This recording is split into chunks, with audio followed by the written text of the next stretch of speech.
बिस्मिल्लाहिर्रहमानिर्रहीम, अस्सलाम वालेकुम। मैं हूं ईसा नकवी। मैं इस वक्त इस्लामाबाद में उस मकाम पर मौजूद हूं। मवेशी मंडी इसको कहा जाता है। संगजानी का ये मकाम है और ये वो जगह है जहां पर पाकिस्तान तहरीक इंसाफ 8 सितंबर को जलसा करने जा रही है।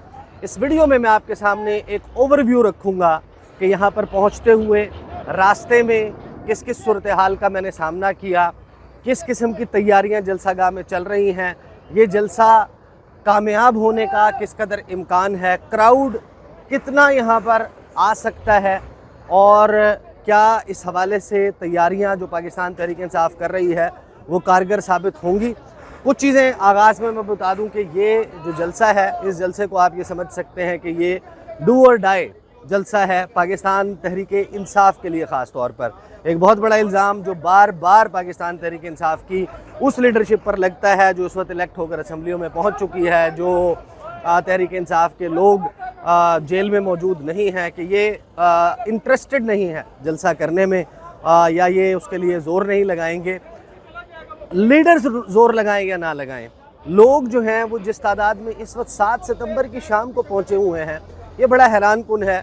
18-19 साल से मैं जर्नलिज़म कर रहा हूँ और कम से कम रावलपिंडी इस्लामाबाद के बारे में मैं आपको बड़ा श्योरिटी के साथ बता सकता हूँ कि कोई ऐसा जलसा नहीं है किसी भी सियासी जमात का जिसको मैंने कवर ना किया हो, जिसका मुशाहिदा ना किया हो, जिस जलसे के मकाम पर मैं ना गया हूँ। और जितने भी जलसे मैंने यहाँ पर ऑब्ज़र्व किए हैं उसमें पाकिस्तान तहरीक इंसाफ के जलसों में ख़ास तौर पर एक चीज़ बड़ी मुनफरिद है कि यहाँ पर लोग जो हैं वो बड़ी तादाद में खुद ब खुद आते हैं। बाकी लोगों के जो सियासी जमातों के जलसे होते हैं वहाँ पर लोग तो आते हैं, ज़ाहिर है कि शायद इतनी बड़ी तादाद में ना आते हों, लेकिन उनको लाया जाता है, उनको लाने के लिए ट्रांसपोर्ट सर्विस का इंतज़ाम किया जाता है। यहाँ पर आज आते हुए रास्ते में मैंने नहीं देखा कि किसी को ट्रांसपोर्ट फराहम की गई है। इर्द गिर्द से लोग जो है वो जिस तरीके से यहाँ पर पहुँचे हैं और जलसा गाह जो है उसके मकाम पर तैयारियों के दौरान भी जिस कदर तादाद में पाकिस्तान तहरीक इंसाफ के वर्कर्स मौजूद हैं, ये खासा साइजेबल नंबर है। बड़ी बड़ी सियासी जमातें अपने कुल जलसे में मिलाकर जितने लोग इकट्ठे करते हैं वो इस वक्त आपको सिर्फ तैयारियों के वक्त में नज़र आ रहे हैं। पार्किंग की जगह तकरीबन ये जो सामने है, ये जो एरिया है, यहाँ पर पीछे आपको पार्किंग की जगह नज़र आ रही होगी, ये पार्किंग की जगह तकरीबन फिल हो चुकी है। अब क्योंकि सूरज ढल रहा है, अंधेरे का वक्त है, तो शायद आपको विजुअल्स उस तरीके से क्लियर नज़र ना आए। अब जलसागाह की बात कर लें। हुकूमत के लिए अब एक बहुत ही बड़ी और ट्रिकी सिचुएशन पैदा हो गई है।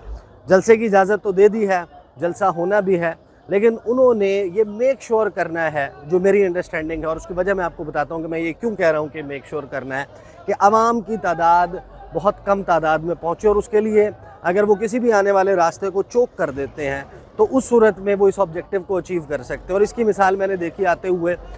ये वो रास्ता है जिसको मैं अमूमन इस्तेमाल करता हूँ और इस रास्ते को जब आप जो जीटी रोड है उस पर आपको कभी भी संगजानी के मकाम के ऊपर पुलिस की पिकेट्स नाके नहीं मिलते। आज जिस वक्त मैं इस मकाम पर आया हूँ तो यहाँ पर जलसागाह की तरफ जो रावलपिंडी से रास्ता आ रहा है उस रास्ते के ऊपर भी पुलिस की भारी नफरी मौजूद थी और फिर जो पेशावर वाली साइड से रास्ता जो है वो यहाँ पर आ रहा है उसके ऊपर भी पुलिस की भारी नफरी मौजूद थी। एक पिकेट जो है वो यहाँ पर बनी हुई है।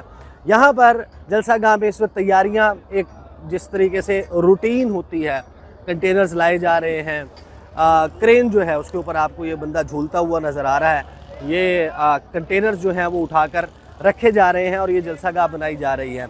अच्छा, जलसागाह का साइज़ की अगर मैं बात करूं तो ये साइज़ तो बहुत ज़्यादा बड़ा नहीं है।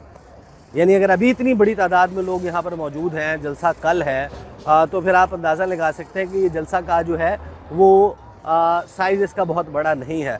अलबत्ता इसके ऊपर मेरी जो पाकिस्तान तहरीक इंसाफ के रहनुमा यहाँ पर या मुंतज़मीन यहाँ पर मौजूद थे, उनसे मैंने पूछा तो उन्होंने बताया कि ये आपको वाइट कलर में कनात जो है वो लगी हुई नज़र आ रही है। उन्होंने कहा कि ये हमने फ़िल वक्त तैयारियों की वजह से इसको बंद रखा हुआ है और कल जो है जलसे से पहले इसको खोल के दूसरी वाली साइड जो है वो शामिल कर ली जाएगी। इसी तरीके से वो जो पॉइंट है अब आपको नज़र आ रहा है, यहाँ पर ग्रीन कलर की लाइट है, यहाँ पर भी जो है वो एक कनात मौजूद है। जलसागाह कई एकड़ के ऊपर फैला हुआ है। तादाद यहाँ पर ज़ाहिर है कि एक बड़ी तादाद जो है वो आ सकती है।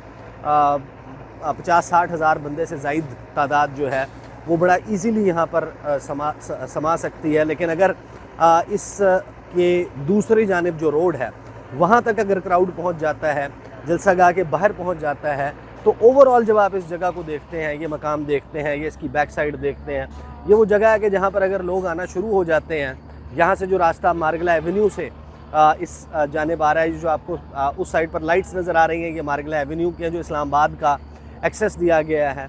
अगर इस मकाम से भी लोग जो हैं वो यहाँ पर दाखिल होना शुरू होते हैं तो फिर यकीनन ये जगह जो है वो लाखों लोग यहाँ पर इकट्ठे हो सकते हैं। अब पाकिस्तान तहरीक इंसाफ ये कह रही है कि बड़ी तादाद में लोग आएंगे और ज़ाहिर है कि अगर रास्तों में दिक्कत ना हो, रास्ते खुले रहें, तो फिर तो वो ये नंबर अचीव कर सकते हैं। बड़ी तादाद में लोगों का आना कोई इतना बड़ा मसला नहीं है। लेकिन जब आप रास्तों की बात करते हैं तो इस्लामाबाद से जो एक्सेस है वो इस मार्गला एवेन्यू से दिया गया है। मार्गला एवेन्यू का रास्ता जो है वो यहाँ से आएगा, यहाँ से आके जिस पॉइंट पर ये जीटी रोड में एंटर होता है, या तो आप जीटी रोड से घूम के आप इस मकाम पर जलसे पे इस तरीके से पहुँचेंगे, या फिर ये दरमियान में मार्गला एवेन्यू से ही और एक पुराना रोड जो है वो शाला देता की साइड से आता है, गालिबन आप उसको इस्तेमाल करते हुए यहाँ पर पहुँच सकते हैं। जो मसला आएगा वो शायद पेशावर वालों के पहुँचने में भी इतना ज़्यादा ना हो। खैबर पख्तूनख्वा से जो लोग आएंगे उनको जीटी रोड का एक्सेस तो नहीं मिलेगा, जिसके बारे में तहरीक इंसाफ के लोग कह रहे हैं कि जब लोग आएंगे, बड़ी तादाद होगी, तो फिर रास्ते जो हैं वो खुल जाते हैं, जीटी रोड से भी हम आ सकेंगे। लेकिन उनको जो रास्ता दिया गया है वो रास्ता है कि उन्होंने जीटी रोड के मुख्तलिफ पॉइंट से मोटरवे को टच करना है।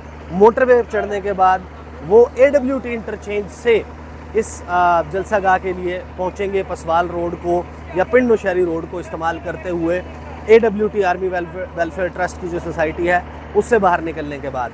अलबत्ता जो रावलपिंडी से आने वाले लोग हैं, जो जीटी रोड पंजाब से आने वाले लोग हैं, जो मरी से आने वाले लोग हैं, उनके लिए ये सूरत हाल बहुत ही ज़्यादा मुश्किल होने जा रही है। उसकी वजह यह है कि जो भी उन इलाकों से इस जलसागाह पहुंचने की कोशिश करेगा उसको पहले जो है वो रवात जाना पड़ेगा, रवात से उसको चक्री का रोड पकड़ना पड़ेगा, चक्री से वो मोटरवे में एंटर होगा और मोटरवे से फिर ऑल अलोंग आते हुए उनको इस्लामाबाद का मेन टोल प्लाज़ा जो है वहाँ से भी उतरने की इजाज़त नहीं होगी और उनको भी AWT से आना होगा। तो नेचुरली एक चौक पॉइंट बन जाएगा और कई घंटे लगेंगे इस मकाम पर एक्सेस करने के लिए।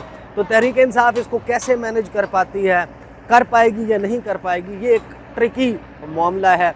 अगर वो इसमें एक साइजेबल नंबर इकट्ठा करने में कामयाब हो जाते हैं तो यकीनन उनकी एक बहुत बड़ी सियासी फतह होगी और एक मोमेंटम जो है उसका आगाज़ हो सकता है। अब अंधेरा जो है वो बढ़ गया है, लेकिन सामने आप देख रहे हैं कि लाइटों का इंतज़ाम करने के लिए मुख्तलिफ जो अब ट्रक्स हैं उनके ऊपर सामान जलसागाह जो है वो पहुंचाया जा रहा है और एक के बाद एक कंटेनर जो है वो यहाँ पर लाकर एक बहुत ही ऊंचा जलसागाह बनाया जा रहा है। अलबत्ता क्योंकि बारिश हुई है, गुज़श्ता रात बहुत शदीद बारिश थी, तो इसके मैदान के नाहमवार होने की और मुख्तलिफ मकाम के ऊपर पानी खड़ा होने की वजह से मुश्किलात इनको आ सकती हैं। ख़वातीन का इनक्लूजर बनाना ये एक ज़ाहिर है कि टेक्निकली एक डिफ़िकल्ट बात होगी, लेकिन एक ऐसी पॉलिटिकल एक्टिविटी जो मिसिंग थी इस्लामाबाद के फेडरल कैपिटल के जो सीन्स हैं उनसे, वो आपको एक मरतबा फिर होती हुई दिखाई दे रही है। अब अंधेरा जो है वो ज़ाहिर है कि उसकी शिद्दत इतनी बढ़ गई है कि शायद आप जो है वो मुझे भी ना देख पा रहे हो। ये है इस वक्त जलसागाह की सूरत हाल। मज़ीद इंशाल्लाह जो है वो इसके हवाले से मैं आपको अपडेट करूँगा। अब तक के लिए इतना ही, इजाज़त दीजिए, अल्लाह हाफ़िज़।